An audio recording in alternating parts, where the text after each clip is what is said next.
بسم اللہ الرحمن الرحیم۔ آپ دیکھ رہے ہیں میرا یوٹیوب چینل۔ ناظرین کرام، آج ہم آپ سے حضرت داؤد علیہ السلام کی قوم کا قصہ بیان کریں گے، اور ویڈیو میں آگے چل کر ہم آپ کو بتائیں گے کہ حضرت داؤد علیہ السلام کی قوم بندر کیوں بنی، اس قوم پر اللہ نے کیوں عذاب نازل فرمایا، اور قوم نے اللہ تعالیٰ کی کون سی نافرمانی کی۔ حضرت داؤد علیہ السلام کی قوم کے 70,000 آدمی عقبہ کے پاس سمندر کے کنارے ایلا نامی گاؤں میں رہتے تھے، اور یہ لوگ بڑی فراغی اور خوشحالی کی زندگی بسر کرتے تھے۔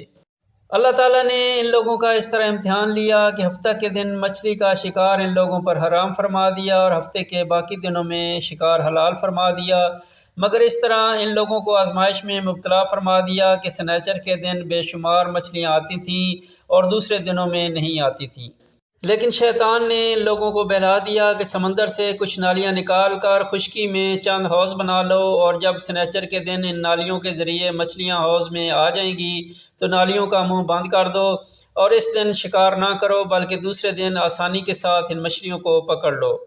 ان لوگوں کو یہ شیطانی ہیلہ بازی پسند آ گئی، اور ان لوگوں نے یہ نہیں سوچا کہ جب مچھلیاں نالیوں اور حوضوں میں مقید ہو جائیں گی تو یہی ان کا شکار ہو جائے گا، تو سنیچر ہی کے دن شکار کرنا پایا جائے گا جو ان کے لیے حرام تھا۔ اس موقع پر ان یہودیوں کے 3 گروہ ہو گئے۔ کچھ لوگ ایسے تھے جو شکار کے اس شیطانی ہیلہ سے منع کرتے رہے اور ناراض و بیزار ہو کر شکار سے باز رہے، اور کچھ لوگ اس کام کو دل سے برا جان کر خاموش رہے۔ کچھ لوگ دوسروں کو منع نہ کرتے تھے بلکہ منع کرنے والوں سے یہ کہتے تھے کہ تم لوگ ایسی قوم کو کیوں نصیحت کرتے ہو جنہیں اللہ تعالیٰ ہلاک کرنے والا یا سخت سزا دینے والا ہے، اور کچھ وہ سرکش و نافرمان لوگ تھے جنہوں نے حکم خداوندی کی اعلانیہ مخالفت کی۔ کچھ لوگوں نے شیطان کی ہیلہ بازی کو مان کر سنیچر کے دن شکار کر لیا اور ان مچھلیوں کو کھایا بھی اور بیچا بھی۔ جب نافرمانوں نے منع کرنے کے باوجود شکار کر لیا تو منع کرنے والی جماعت نے کہا کہ اب ہم ان نافرمانوں سے کوئی میل ملاپ نہ رکھیں گے۔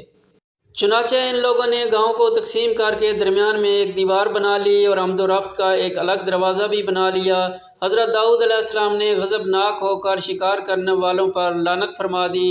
اس کا اثر یہ ہوا کہ اس ایک دن خطا کاروں میں سے کوئی بھی باہر نہیں نکلا، تو ان خطا کاروں کو دیکھنے کے لیے کچھ لوگ دیوار پر چڑھ گئے تو کیا دیکھا کہ وہ سب بندروں کی صورت میں مسخ ہو گئے ہیں۔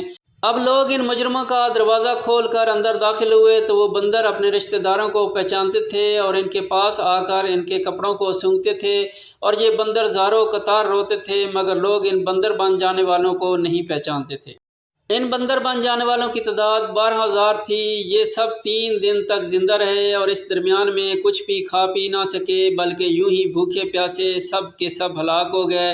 شکار سے منع کرنے والا گروہ ہلاکت سے سلامت رہا، اور صحیح قول یہ ہے کہ دل سے برا جان کر خاموش رہنے والوں کو بھی اللہ تعالیٰ نے ہلاکت سے بچا لیا تھا۔ سورہ بقرہ کی آیت نمبر 65 میں ارشاد باری تعالیٰ ہے، اور بے شک ضرور تمہیں معلوم ہے وہ جنہوں نے ہفتہ میں سرکشی کی تو ہم نے ان سے فرمایا کہ ہو جاؤ بندر دھتکارے ہوئے۔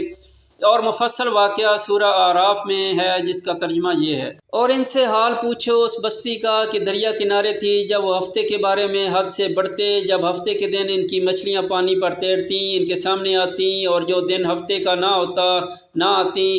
اس طرح ہم انہیں آزماتے تھے ان کی بے حکمی کے سبب۔ اور جب ان میں سے ایک گروہ نے کہا کیوں نصیحت کرتے ہو ان لوگوں کو جنہیں اللہ ہلاک کرنے والا ہے یا اللہ انہیں سخت عذاب دینے والا ہے۔ اس طرح کی مزید ویڈیو دیکھنے کے لیے آپ ہمارا چینل سبسکرائب کریں اور بیل آئیکن پریس کریں۔